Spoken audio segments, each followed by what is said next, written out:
How Jeff Bezos, the CEO of Amazon company, became wealthy. What do you get when you mix a teenage mother, a Cuban immigrant, a circus unicyclist, and a toddler with a screwdriver? You get Jeff Bezos, the man who turned a garage into a global empire, a door into a desk, and a childhood obsession with space into a billion-dollar rocket company. But how did a boy born in the deserts of New Mexico end up reshaping the way the world shops, reads, eats, and even dreams? Why did his mother marry a dishwasher from Havana who would become the quiet architect of Jeff's grit? What secrets lie behind the electric alarm he built to keep his siblings out of his room, the atomic wisdom of his grandfather, and the moment he walked away from Wall Street to chase a 20,300% internet growth curve? From IPOs and dot-com crashes to Whole Foods coups and tabloid scandals, this is not just a biography, it's a blueprint of obsession, reinvention, and ferocious ambition. Albuquerque, New Mexico, January 12, 1964. A city of dusty sunsets, UFO sightings, and, apparently, a billionaire breeding ground. Into this world came Jeffrey Preston Jorgensen, born to Jacqueline Geese, a 17-year-old high school student, and Ted Jorgensen, a 19-year-old unicyclist and circus performer. Yes, you read that right. Ted could juggle while pedaling on one wheel, a skill that dazzled crowds but didn't exactly translate to diaper duty. Their marriage lasted barely a year. Why? Because Ted was young, broke, and more interested in handlebars than baby bottles. Jacqueline, determined to give her son a stable life, filed for divorce when Jeff was just 17 months old. In 1968, Jacqueline married Miguel Mike Bezos, a Cuban immigrant who had fled Castro's regime at age 15 with nothing but a stitched jacket made from cleaning rags and a heart full of hope. He washed dishes, learned English at a Catholic mission, and earned an engineering degree. Jacqueline saw in Mike not just stability, but grit, intelligence, and kindness. He adopted Jeff, and the boy took his surname, Bezos, a name that would one day echo through boardrooms and rocket launch pads. Jeff's childhood was a cocktail of chaos and curiosity. He dismantled his crib with a screwdriver, because why sleep when you can reverse engineer your bed? He built an electric alarm to keep his siblings out of his room, turning his personal space into Fort Bezos. The garage became his lab, where he wired circuits, built contraptions, and dreamed of space. Summers were spent on his grandfather's ranch in Cotella, Texas.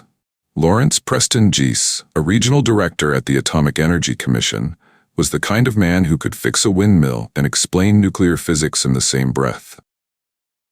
He taught Jeff that no problem was too big if you had duct tape, grit, and a good mind. Jeff attended Miami Palmetto Senior High School, where he was valedictorian, a National Merit Scholar, and a Silver Knight Award winner. He founded the Dream Institute, a summer camp for kids that taught creative thinking and required reading like Dune and Stranger in a Strange Land. Because why not prep fourth graders for intergalactic diplomacy? At Princeton University, he flirted with physics but switched to electrical engineering and computer science after realizing he preferred building things over solving equations that made his brain hurt. He graduated summa cum laude in 1986. Bezos started his career at Fidel, a fintech firm, then moved to Bankers Trust and finally landed at D.E. Shaw, a hedge fund that used algorithms to predict market trends. By 1990, he was the youngest senior vice president at the firm. It was at D.E. Shaw that he met Mackenzie Tuttle, a research associate and Princeton alum. They married in 1993 after a whirlwind romance. Mackenzie would later become one of the most generous philanthropists in history, giving away billions to causes like racial equity and climate change. In 1994, Bezos stumbled upon a statistic. Internet usage was growing at 2,300% per year. That number hit him like a lightning bolt. He made a list of 20 possible internet businesses. Selling books online seemed the least insane. He pitched the idea to David E. Shaw, who said, "Great idea, but not for someone with a corner office." So Jeff quit. Jeff and Mackenzie packed up their car and drove to Seattle. In a garage with a desk made from a door and 4x4s, Amazon was born. The first book sold was Fluid Concepts and Creative Analogies by Douglas Hofstadter. Bezos warned early investors, "There's a 70% chance you'll lose your money." But he had a vision, a store that sold everything. Amazon went public in May 1997, raising $54 million. The IPO gave Amazon a market valuation of $438 million. By 1999, Bezos was Time magazine's Person of the Year. People mocked his laugh and bald head, but he was laughing all the way to the bank. Then came the dot-com bubble. In 2000, Amazon's stock plummeted from $107 to $6. Investors panicked. Bezos didn't.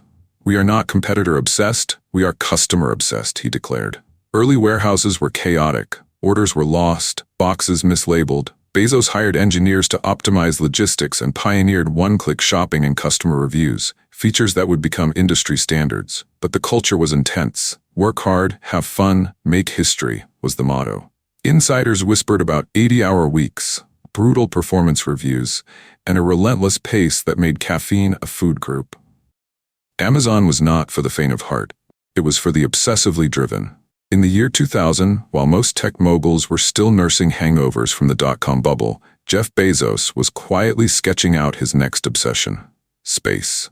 Inspired by physicist Gerard K. O'Neill's vision of giant space colonies and his own childhood stargazing from his grandfather's ranch, Bezos founded Blue Origin, a company so secretive in its early years it made Area 51 look like a tourist trap. Its motto? Gradatim ferociter, Latin for step by step, ferociously. Why? Because Bezos believed that building rockets wasn't about flashy launches. It was about methodical engineering, relentless testing, and zero shortcuts. If you're building a flying vehicle, you can't cut corners, he said. And yes, he had the motto stitched into his lucky cowboy boots, because nothing says space pioneer like leather and Latin. Critics scoffed. Another billionaire with a rocket hobby, they muttered. But Bezos kept building, slowly, quietly, ferociously. In 2013, Bezos shocked the media world by buying the Washington Post for $250 million, out of his own pocket, not Amazon's. Why? Because he saw journalism as a cornerstone of democracy, and the Post as a sleeping giant in need of digital CPR. He didn't storm in with algorithms and ad tech. Instead, he let the newsroom breathe. He told staff, "The values of the Post do not need changing, but we will need to invent, which means we will need to experiment." Under his ownership, the Post embraced data analytics, mobile-first design, and global reach. It went from hemorrhaging readers to becoming a digital powerhouse. Bezos didn't just buy ink, he rebooted the press.